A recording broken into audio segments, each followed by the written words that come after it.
What's up, comic fans? We are here to bring you this week's comic poll right after this.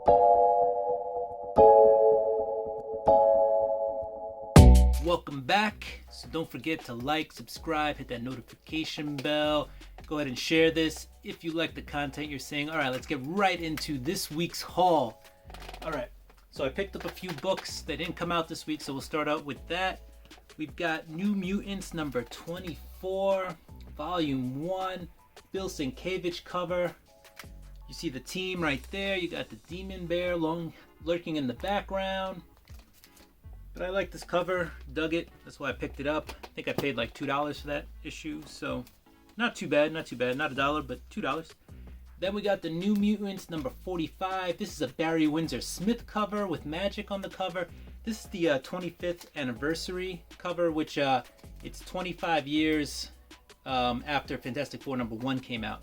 So that's what the anniversary was. This came out, I think, in November of 1986. So that's cool. Little thing about that, Kitty Pryde has some questionable things in there. So, go ahead and pick it up if you want to go ahead and see what that's about. We got Future State, Teen Titans number 1. This is the Art Germ cover. So with Wonder Woman, picked that up. It's going for more than cover these days. I got that for 20% off cover, so that was a cool find. Next up, we got We Live number 3 and We Live number 4. This is a really awesome series. I'm digging it, so I decided to pick it up.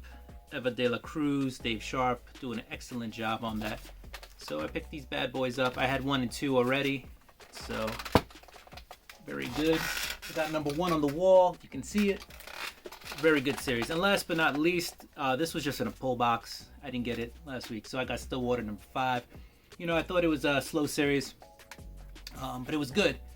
And this issue kind of kicked it up into high gear. Don't want to give away too much, but for a slow series, there was a lot of explosions in that book. So I really dig it. I like the direction it's going in, and I'm going to stick with it. All right, so this week I got a couple of books coming in the mail. I like to spread the wealth a little bit between shops. So Crossover number 5, and We Only Find Them When They're Dead number 5. Those will be coming in the mail, so I'll get those later in the week. But we'll start off with some Marvel. I got Amazing Spider-Man number 58. So 57 issues later, we think we're done with Kindred, but we're not. Kindred's still lurking in the background. But now we've got the Negative Man and the start of a whole new story arc with Amazing Spider-Man. It was really good. It was good. I like where it's going. You still got the Osborns in there, Kingpin's in the book. It's got a lot of things going on, so it was good. Wouldn't say it's great, but if you're going to jump on to Amazing Spider-Man as the start of a new arc, go ahead and start off with 58. Next up, we got Savage Avengers. This is number 17. Got a team up with Conan the Barbarian and Deadpool. It was fun. It was a fun book, as fun as you would think a meetup with these guys would go. They get incarcerated for their protection during the alien invasion. This is a King in Black tie-in, and Conan comes up with an interesting way on how they can escape the prison with Deadpool. I'll let you read the book. It was pretty funny. It does seem like a little bit of a short story. I don't know if that, if their team up was just going so well that when I got to the end I wanted more, or I don't know if there were less pages in that book. Maybe I'll count them after this video. Alright, next up we've got Daredevil number 26, and you still have Elektra carrying on as Daredevil, and you've got Daredevil in jail. This is another King in Black tie-in. The symbiotes are invading the prison where Daredevil's in. He's trying to help out. As you can see on the cover, things may not go necessarily that well. It was a good read, very good read. I was a little worried that it being a tie-in would kind of stop the momentum of the book, but they kind of kept the momentum going of the current arc while incorporating the King in Black into it. So it's a really good book. All right, we're going to switch gears. We're going to DC. Here's one of the few DC titles that is not Future State. We got Strange Adventures number 8. This book is really getting dark now. We're starting to see where Adam Strange may have gone wrong during the fight against the Picts. So he's up for war crimes. That alien race is now invading the Earth, and basically they're saying all this death and destruction is because of Adam Strange and what he did when he fought them on Ran.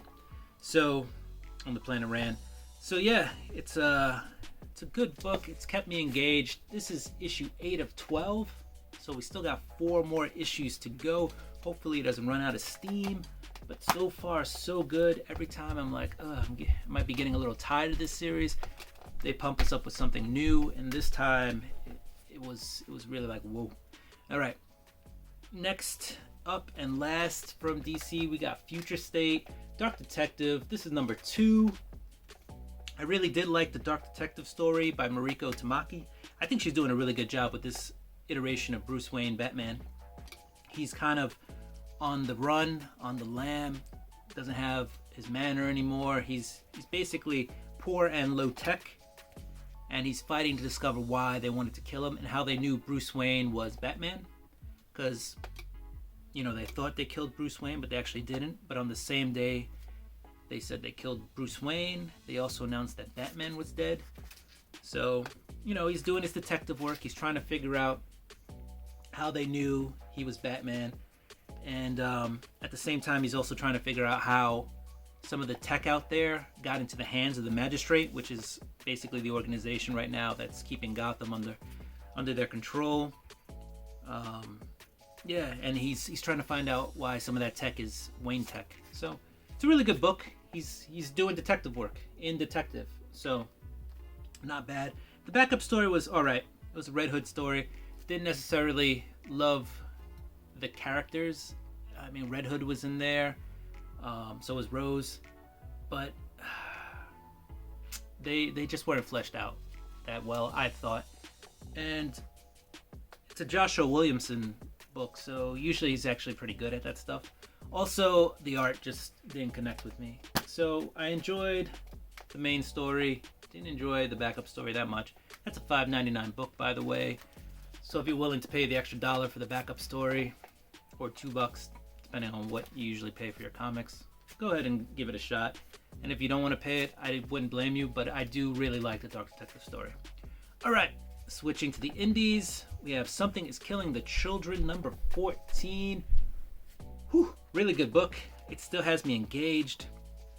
Erica Slaughter is out there, really looking to kill these these monsters and take some vengeance out. She's had enough, and she's just looking to take out that anger and that pent up frustration. Also, the town is dealing with the order being there, and things aren't looking too good. But there is a sacrifice made in this book, so pick it up. I won't give it away.